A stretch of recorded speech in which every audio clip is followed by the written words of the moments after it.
శ్రీమాత్రే నమః. సద్గురు జ్యోతిష్యాలయం వారి యొక్క విశ్వావసునామ సంవత్సర 2025 మార్చి 29 నుండి మొదలు పెడితే మళ్ళీ 2026 మార్చి 28 వరకు వచ్చే ఈ తెలుగు నూతన సంవత్సరంలో వచ్చినటువంటి సంవత్సర రాశి ఫలితాలని మనం ఇప్పుడు తెలుసుకోబోతున్నాం.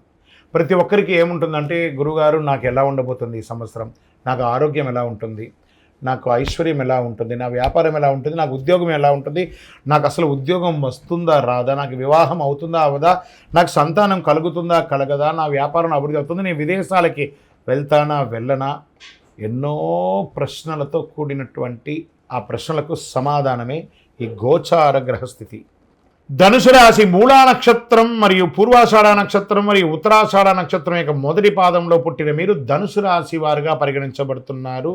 ఈ విశ్వావసునామ సంవత్సరం మీకు ఎలా జరగబోతుందంటే, ఫస్ట్ మీకు అర్ధాష్టమ శని ప్రారంభమవుతుంది. వృశ్చిక నుంచి మీకు ట్రాన్స్ఫర్ అవుతుంది. కాస్త నోరు అదుపులో పెట్టుకోవాలి.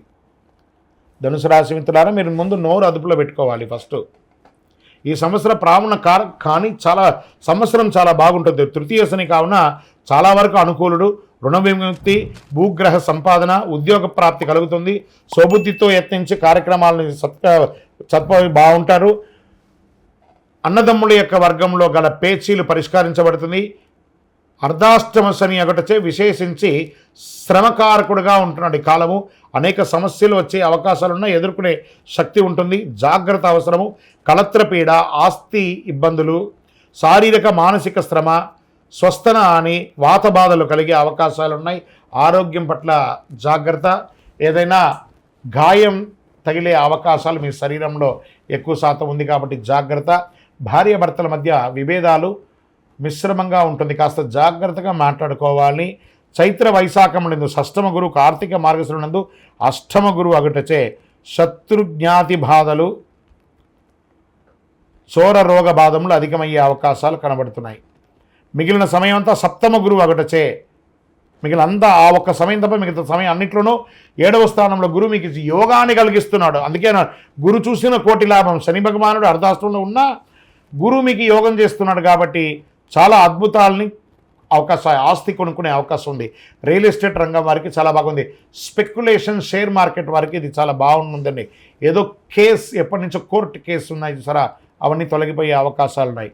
తృతీయ రాహువు భాగ్యకేతు అగటచే తలచిన కార్యాలు నెరవేరుతుంది. మర్యాద హాని ఉన్న చోట మర్యాదలు వచ్చే అవకాశాలు బాగున్నాయి.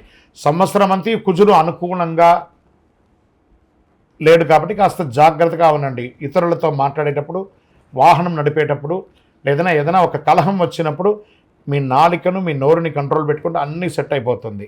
ఇంకా నక్షత్ర ప్రకారంగా తీసుకుంటే మూడా నక్షత్రం వారికి సంవత్సర ఆరంభం నుండి వైశాఖ పూర్వార్ధం వరకు, తిరిగి భాద్రపద బహుళం నుండి మాఘపూర్వం వరకు నైదన తారయందు శని, సంవత్సర ఆరంభం నుండి కార్తీక బహుళం వరకు నైదన తారయందు రాహు సంచరిస్తున్నారు. పూర్వాషాఢ నక్షత్రం వారికి వైశాఖ బహుళం నుండి భాద్రపద బహుళం వరకు, తిరిగి మాఘ బహుళం నుండి సంవత్సరాంతం వరకు నైదన తారయందు శని, ఆషాఢ బహుళం నుండి సంవత్సరాంతం వరకు జన్మతారయందు కేతు సంచరిస్తున్నాడు.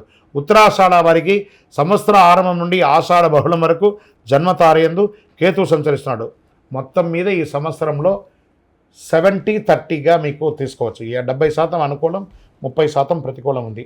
ఈ ప్రతికూలాన్ని అనుకూలంగా మార్చుకోవడానికి ఏమేమి ప్రయత్నాలు ఉన్నాయో అవన్నీ కూడా చేయండి. ఇష్టదైవ ప్రార్థన అవశ్యం. 7 అనే ఒక సంఖ్య మీకు చాలా కలిసి వస్తుంది. Red colour and pink colour మీకు చాలా కలిసి వస్తుంది. శివాలయానికి ఏదైనా మీ పక్కన ఉన్నటువంటి శివాలయమో దక్షిణామూర్తి ప్రార్థన ఎక్కువ చేయండి. పసుపు రంగుతో మాల, పసుపు రంగు వస్త్రాన్ని స్వామివారికి ధరింపజేయండి. 9 అనే ఒక సంఖ్య గల చెప్పుని పేదవాళ్ళకి ఎవరికైనా దానంగా ఇవ్వండి. మీ వయస్సు ఎంత ఉందో అన్ని సంఖ్యతో మీ నక్షత్రం రోజు పరిసర ప్రాంతాల్లో ఏదైనా ఒక దేవాలయంకి వెళ్ళి ఆ దీపాన్ని వెలిగించండి. ఇంకను సకల దోషాలు తొలగి ఆనందంగా ఉండడానికి అతి శక్తివంతమైనటువంటి కరుంగాళిమాలను ధరించడానికి ప్రయత్నం చేయండి. మళ్ళీ చెప్తున్నాను, ధనుసు రాశి విద్యార్థులారా, మీరు అద్భుతమైనటువంటి విద్యను సాధించి ఒక మహా సంవత్సరంగా ఈ 2025-26 ఉండబోతుంది. గెట్ రెడీ, విజయోస్తు.